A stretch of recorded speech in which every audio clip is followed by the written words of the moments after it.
Presidente, la pregunta lógica, luego de los resultados del referéndum, ¿cuál fue la reacción autocrítica del movimiento al socialismo y del gobierno?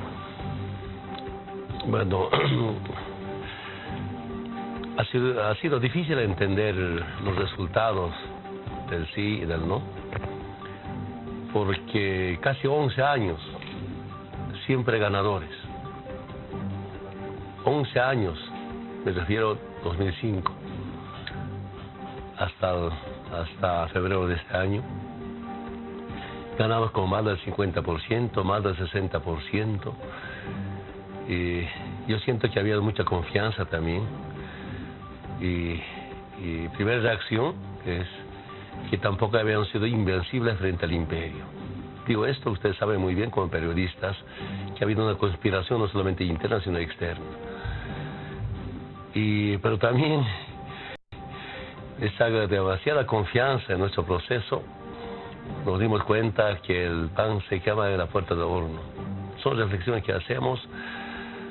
Sin embargo, la gran fortaleza, estamos con el pueblo, estamos con los entes sociales. Nuestra campaña ha sido muy empírico frente a lo tecnológico que implementa el imperio.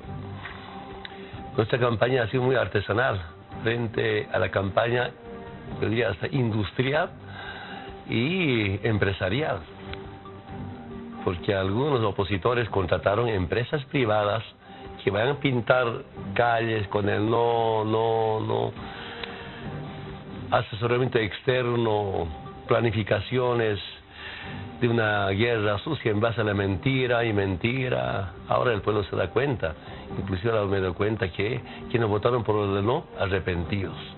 Tal es su acción.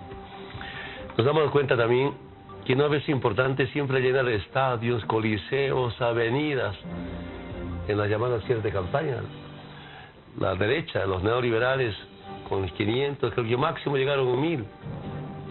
Y nosotros miles y miles.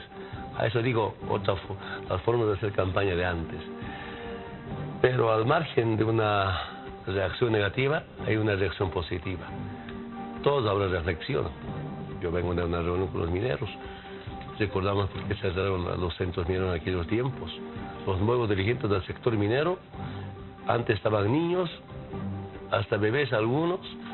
El 85, durante el cierre de las minas, recuerdan cómo lucharon sus padres, cómo marcharon contra ese cierre de minas. Así ha sido una buena reflexión, al margen de arrepentirnos de los resultados del no. Entonces... Presidente, sobre ese último tema, justo nosotros estamos titulando esto hoy. El referéndum reta a la política a repensar, es nuestro tema del animal, complementando la primera pregunta y un poco reflexionando con usted. Tienen que reflexionar dentro del grupo que hoy tiene el poder, los de la oposición lo harán también, pero el referéndum marca una luz que se alumbra para ver, es un antes y un después. Así es. Entonces hay una profunda reflexión sobre los resultados del referéndum, pero también hay algunos componentes muy preocupantes. El racismo vuelve, la discriminación. Yo estoy seguro será de 15, 20, 25, no creo que pase el 30%. No aceptan los llamados indios, indígenas, o los dirigentes sindicales, seamos presidentes y hagamos los cambios. Yo decía en algún momento, en vez, aunque haciendo lindas obras, sirviéndolas nunca vamos a conquistar, porque hay una mentalidad colonial, ¿no?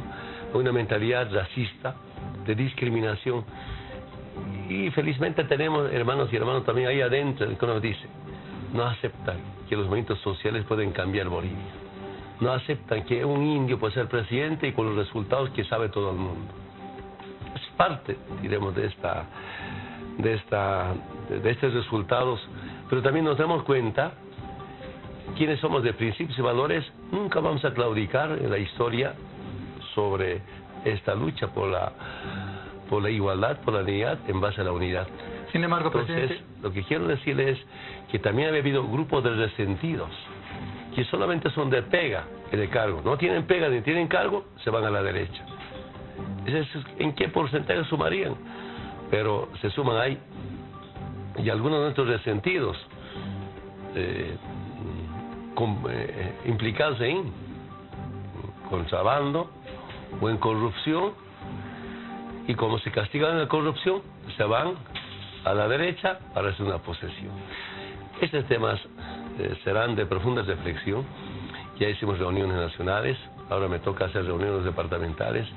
Posiblemente mañana empiece en Tarija con el CAP, otros compañeros, para saber exactamente, tener una buena lectura de qué es lo que ha pasado. Pero también nos damos cuenta que la derecha boliviana no es nada. Es decir, cuando el imperio financia, organiza, dirige, aunque algunos no se saludaron, pero había un solo voto, no, que representa a la derecha, los neoliberales, y el voto sí al pueblo, los movimientos sociales.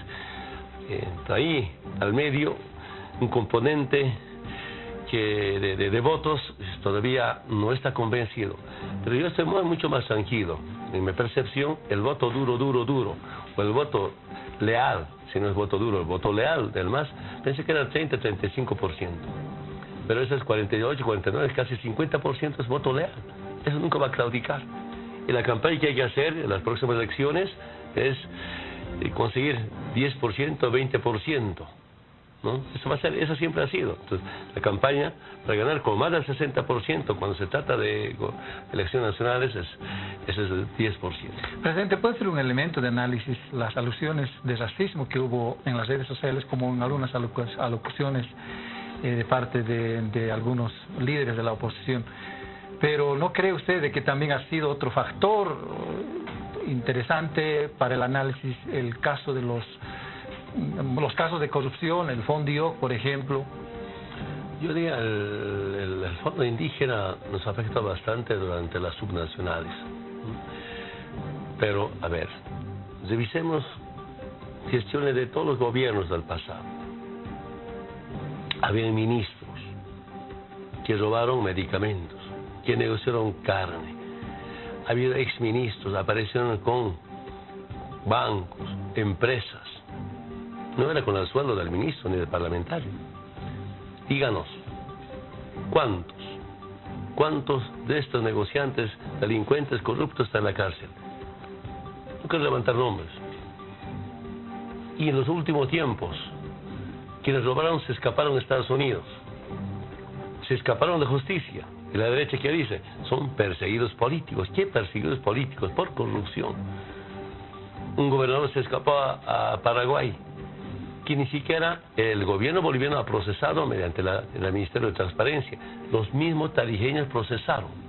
Ahí están los documentos. Y dice que es un perseguido político. Entonces, mientras, cuando la Contraloría informó que había actos de corrupción, he instruido intervención a Fondo Indígena, se ha hecho un trabajo mediante una interventora, se ha sacado información al Ministerio Público. Por lo menos hasta hace 2 o 3 semanas habían 29 detenidos.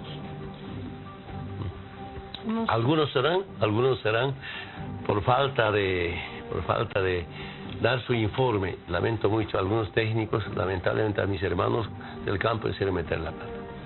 Algunos, lamentablemente, no hay el proyecto fantasma hay, pero está en la cárcel. Y los dirigentes ligados a la derecha, uno como Adolfo Chávez, se escapa. Claro, ya para la derecha también es un perseguido político. Entonces, en nuestra gestión saben ustedes que a la corrupción no se perdona.